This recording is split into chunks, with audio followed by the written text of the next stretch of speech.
नमस्कार, स्वागत है आप सभी का जेजेपी न्यूज़ पर और मैं हूं आपके साथ नौशीन खान।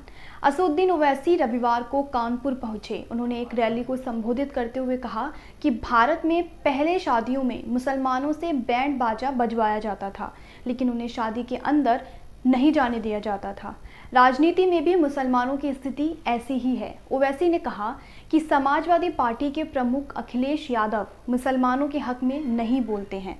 उन्हें डर है कि ऐसा करने से उनके वोट कम हो जाएंगे। हजारों की भीड़ के बीच ओवैसी ने करीब 1 घंटे के अपने भाषण के दौरान यह समझाने की कोशिश की कि उनके चुनाव लड़ने से कहीं भी भाजपा की सरकार नहीं बनती। कोलकाता, महाराष्ट्र और झारखंड समेत अनेक राज्यों के नाम गिनवाए और कहा कि वहां हम चुनाव लड़े थे। उन्होंने यह भी कहा कि पुलिस ने मौलाना कलीम सिद्दीकी को जेल भेज दिया, लेकिन कांग्रेस, बहुजन समाज पार्टी और समाजवादियों ने कुछ नहीं कहा।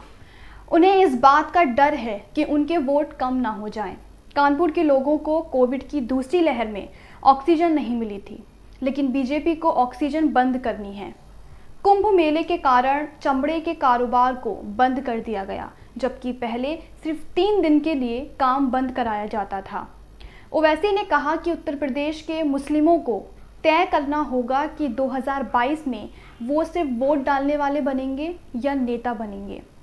हमें बैंड बाजे वाला नहीं बनना होगा। जिस समाज से नेता होता है उस समाज की इज्जत की जाती है, लेकिन मुस्लिमों का कोई नेता नहीं है। मुस्लिमों को एक होकर वोट देना होगा। लेकिन भाजपा की सरकार नहीं बनी। अगर बीजेपी जीते तो इसके जिम्मेदार हम कैसे हो सकते हैं? AIMIM के चीफ ने कहा कि उन्होंने कानपुर में रैली करने का फैसला इसलिए लिया क्योंकि यहाँ पर मोहम्मद रईस, मोहम्मद आफ्ताब आलम और मोहम्मद सैफ के सीने में पुलिस ने दिसंबर 2020 में गोली मार दी थी। वो शहीद हो गए थे। अमेठी में राहुल गांधी हार गए थे। इसकी वजह थी मुसलमानों ने उन्हें वोट नहीं दिया।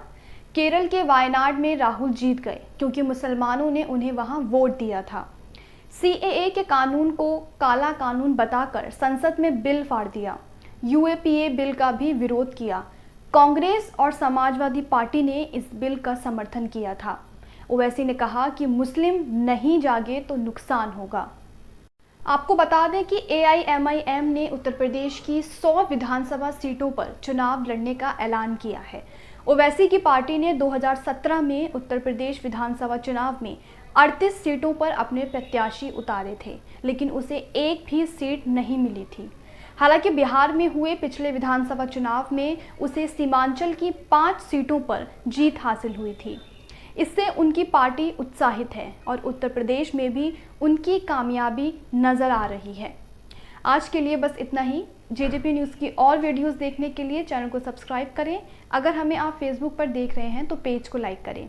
दिन भर की बड़ी खबरों के लिए विजिट कर सकते हैं www.jgpnews.com पर।